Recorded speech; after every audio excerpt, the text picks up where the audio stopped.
আসসালামু আলাইকুম। আমি আকলিমা আক্তার স্বর্ণা ঢাকা থেকে বলছি। মারিয়ামস মম ব্লগস চ্যানেলে আপনাদের সবাইকে স্বাগতম। কাছে এবং দূরে যে যেখান থেকে আজকে আমার এই ভিডিওটি দেখছেন, আশা করছি আল্লাহর অশেষ রহমতে আপনারা সবাই অনেক ভালো আছেন। আলহামদুলিল্লাহ, আমরা বেশ ভালো আছি।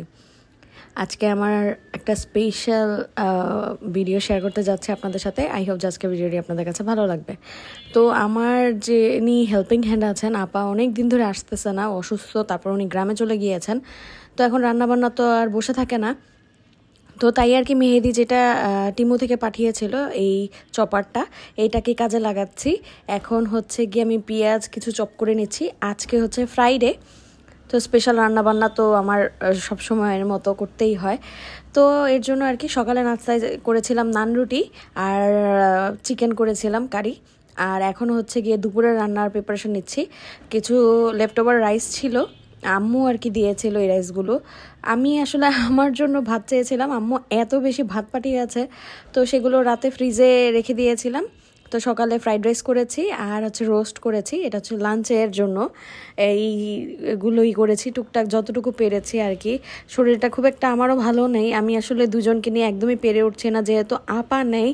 ঘর মোছা থেকে শুরু করে কাপড় ধোয়া থেকে শুরু করে A to Z আমার একা হাতে সামলাতে হচ্ছে। আমার শাশুড়িও অনেকটা অসুস্থ বলা যায়, ওনার শরীর খারাপ, তো আম্মু রেস্টেই থাকে। তো দেখা গিয়েছে ইব্রাহিম এখন টোটালি আমার উপরে ডিপেন্ডেন্ট।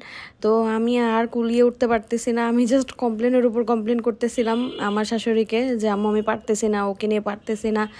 আর এই সময় আসলে যে আমি বাপের বাড়ি যাব সেটাও সম্ভব না। তো এই হচ্ছে গিয়ে অবস্থা। তো মানে মারিমা বাবা চাচ্ছিল না আমি যাই। তো যাই হোক, ফ্রাইডে বলে কথা, স্পেশাল একটা ট্রিট তো আমি পাই।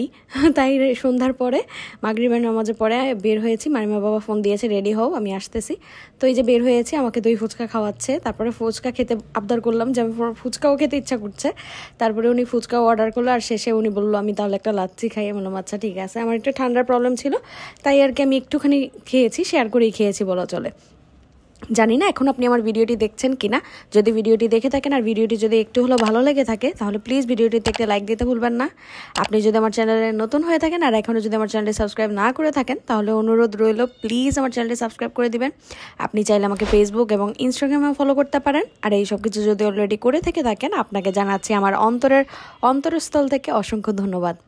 মাঝখানে আপা নেই যেহেতু আমি আর ভিডিও করি নাই। এইটা হচ্ছে গিয়ে বুধবার, তো বুধবারের আগের দিন আর কি।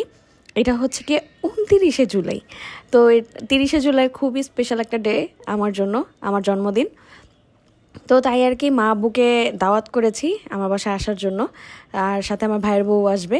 তো আগের দিন রাতেই আমি ডেজার্টগুলো করে রাখছি, যেহেতু আমার হেল্পিং হ্যান্ড নাই, আমার একা হাতে করতে হবে। ডেজার্টটা আগে করে রাখলে আমার জন্য সুবিধা হয়।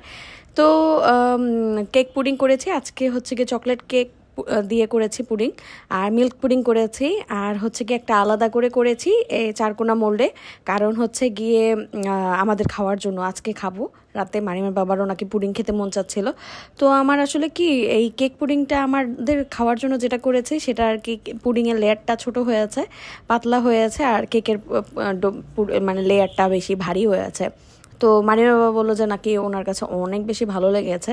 আসলে ছোট ছোট মোল্ড, আমার বড় মোল্ড নাই, কারণ আমার যে আমি চুলায় যেহেতু বেক করি, তো ওই বেক করার মতো হাঁড়িও আমার নাই। আসলে এগুলো আস্তে আস্তে কিনতে হবে, যেহেতু আমার সংসার একদম নতুন।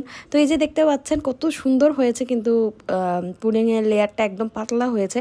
কিন্তু এই পাতলা হওয়ার কারণে এত বেশি মজা লাগতেছিল, একদম অন্যরকম টেস্ট লাগতেছিল, মনে হচ্ছিল একটা মানে চিজ কেকের লেয়ারের মতো এরকম আর কি। আর কত মানে তুলতুলে হয়েছে, দেখতেই তো পাচ্ছেন, এত সফট হয়েছে। আমার পুডিংটাও যেমন বেস্ট হয়েছে, কেকটাও অনেক মজা হয়েছে আর কি। মানে আমার মা বুকে তো ভীষণ প্রশংসা, মারিমার বাবা তো রাতে খেয়ে প্রশংসা, এত মজা করে বানিয়েছো, এত মজা হয়েছে। নর্মালি এতদিন আমি হচ্ছে গিয়ে ভ্যানিলা করতাম, ভ্যানিলা কেক, কিন্তু আজকে ফার্স্ট টাইম চকলেট করলাম। তো দেখলাম যে না, সব কিছু ঠিকঠাক মতো করতে পেরেছি। মা আব্বু আসবে সেই খুশিতে রোস্ট রান্না করেছি, ডিম ভুনা করেছি। মা আবার ঝাল ঝাল ডিম ভুনা পছন্দ করে, তো এই যে ডিম ভুনা করেছি, একটু নষ্ট হয়ে গিয়েছে ডিম ছুলতে গিয়ে। তো যাই হোক মানে যত দ্রুত সম্ভব মানে আমি সারা রাত আমার মানে আমি জানি না আপনাদের বিশ্বাস হবে কিনা, সারা রাত ঘুমাই নাই এই এক্সাইটমেন্টের ঠেলায় যে আসলে কি করব না করব। আর এখানে মাছ ভাজি করেছিলাম আর বেশি করে বেরেস্তা দিয়ে দিয়েছি। আসলে মাছ ভাজি আমি তো খুব একটা খাই না তো আর কি ইব্রাহিমের জন্য ছিল, তো সেগুলোই ভাজি করেছি। আর এই যে পোলাও রান্না করেছি, পোলাওটা নাকি আমার মায়ের কাছে মনে হয়েছে যে নরম হয়ে গিয়েছে। আসলে যেহেতু আমার বাচ্চারা খায়, ইব্রাহিমও পোলাও অনেক পছন্দ করে, তো মারিয়াম ইব্রাহিম যেহেতু পোলাও খায় আমার একটু নরম করে করাই লাগে, কিছু করার নাই। তো এখন হচ্ছে ঘর দুয়ার সব গুছানো শেষ, এই হচ্ছে কি আমার ফাইনাল লুক আমার রুমের। পরে আবার ভিডিও করতে গিয়ে খেয়াল করলাম উপরে দড়ি ঝুলতেছে কাপড় ইয়ে করার, পরে এটাও খুলে ফেলি। একদম সব কিছু সুন্দরভাবে গুছাইয়ে একদম। আর ইব্রাহিমকে নিচে দিয়ে আসছি আম্মুর কাছে আছে, এর ফাঁকে আমি টেবিলটা ক্লিন করে নিয়েছি, সব কিছু একদম যেগুলো আমি সার্ভ করবো যেই বাটিগুলোতে সেগুলো বের করে নিয়েছি। তো সুন্দর মতো সব গুছিয়ে মারিয়ামকে ল্যাপটপ দিয়ে দিয়েছি যে মা তুমি কার্টুন দেখো, আমাকে ডিস্টার্ব করো না। কারণ মেজাজ এমন খিটখিট হয়েছিল, মানে কাজ করতে গেলে আসলে মোবাইল পড়ে গিয়েছে, দেখতেই পাচ্ছেন মানে এত মেজাজ খিটখিট হয়ে থাকে, আমি জানি না কেন এরকম হয়। তো যাই হোক এখন অলমোস্ট চলে আসতেছে আমার মা আর আব্বু, ফোন দিয়েছিলাম তো আমিও তাড়াতাড়ি একটু ভিডিও করে নিলাম। আর রান্নাঘরের অবস্থা খুবই খারাপ কারণ এই যে চুলার অবস্থা দেখতে পাচ্ছেন মানে এখনও ইয়ে হয়নি। আর টিক্কাটা বের করে রেখেছি, টিক্কাটা ভাজবো লাস্ট মোমেন্টে, কারণ টিক্কাটা একটু ঠান্ডা ঠান্ডায় মানে গরম গরমই ভালো লাগে আর কি, এর জন্য। তো এখন এই যে ভাজতে বসিয়ে দিয়েছে কারণ তারা অলমোস্ট কাছাকাছি চলে আসছে, তো একদম গরম গরম সার্ভ করব। এই যে ভেজে উঠিয়ে ফেলছে, যতগুলো টিক্কা ছিল সব ভাজা শেষ, মানে আজকে সব খেয়ে দিয়ে শেষ করে দিচ্ছে আর কি। তো আর বাকিগুলো হচ্ছে। তো আমার এত এক্সাইটেড লাগছে আর আমি জানি না আমার রান্নাবান্না কেমন হয়েছে। আমি কখনো রান্না করলে না মুখে দিয়ে দেখি না যে আসলে টেস্ট ঠিক আছে কিনা। আর নিজের হাতে রান্নাবান্না করলে না কেন জানি নিজের কাছে ভালো লাগে না, আর খেতেও ইচ্ছা করে না, কেন জানি না, মানে পেট ভরে যায় এরকম আর কি। তো মা আব্বু চলে আসছে, আমি সব কিছু টেবিলে সার্ভ করে দিয়েছি। আর মা আসার সময় আমার জন্য কেক নিয়ে আসছে, তারপর আম নিয়ে আসছে। তো যাই হোক এখন হচ্ছে কি খাওয়া দাওয়া শেষ। আব্বু আসলে আমার তো ডাইনিং টেবিল আছে বাট ডাইনিং স্পেস ওরকম তো নাই, তো বিছানার মধ্যেই আমি ম্যাট দিয়ে তারপর খাবার দিয়ে দিয়েছে, তো সবাই মিলে খেয়ে নিয়েছে। আর সবাই খুব প্রশংসা করেছে যে অনেক মজা হয়েছে নাকি সব রান্নাই। আলহামদুলিল্লাহ একা হাতে যেগুলো করেছি আর মানে সবার ভালো লাগছে, এটা আমার জন্য অনেক বড় ব্যাপার। যদিও আব্বু নাকি আম খেয়ে আসছে, এর জন্য আব্বু বলতেছিল আমার মানে ক্ষুধা নেই। আমি বললাম না, আমি অনেক কষ্ট করে রান্না করছি, তোমাকে খেতেই হবে। তো জোর করে আব্বুকে খাওয়াই আর কি। তারপরে হচ্ছে গিয়ে এখন মা আব্বুর সাথে আব্বু চলে গিয়েছে আগেই, আসরের পরপর আব্বু চলে গিয়েছে। আব্বু যেহেতু প্রত্যেকদিন হাঁটতে বের হয়, হাঁটাহাঁটি করে আর কি, তো ওদিক থেকে চলে গিয়েছে। পরে মা, আমি আর আমার ভাইয়ের বউ আমরা হচ্ছে গিয়ে মারিয়াম ইব্রাহিমকে নিয়ে আমরা চলে যাচ্ছি মোহাম্মদপুর। তো আমি অনেক এক্সাইটেড, অনেক দিন পর, আসলে 15-16 দিন হয়েছে। আমি 15-16 দিনের বেশি একটা না আমার বাসায় আমি থাকি না, বাবার বাড়ি একটু ঠুমারা লাগে আমার, না হলে আমার ভালো লাগে না, অস্থির হয়ে যায়, দম বন্ধ হয়ে আসে। জানি না এটা আর কোনো মেয়ের হয় কি না এরকম সমস্যা আমার তো হয়। তো যাই হোক যাচ্ছিলাম আর হচ্ছে গিয়ে রাস্তাঘাট দেখছিলাম, অন্ধকার হয়ে গিয়েছে বের হতে হতে। অবশ্য আম্মু আবার পুডিং বানিয়েছিল আমার মা আব্বুর জন্য, মানে আমার শাশুড়ি, পরে সেটাও আমি আবার কেটে দিয়েছি। তারপর আমরা সবাই মিলে খেয়েছি। আম্মুর বাসায় আপু আবার চায়ের দাওয়াত করেছিল।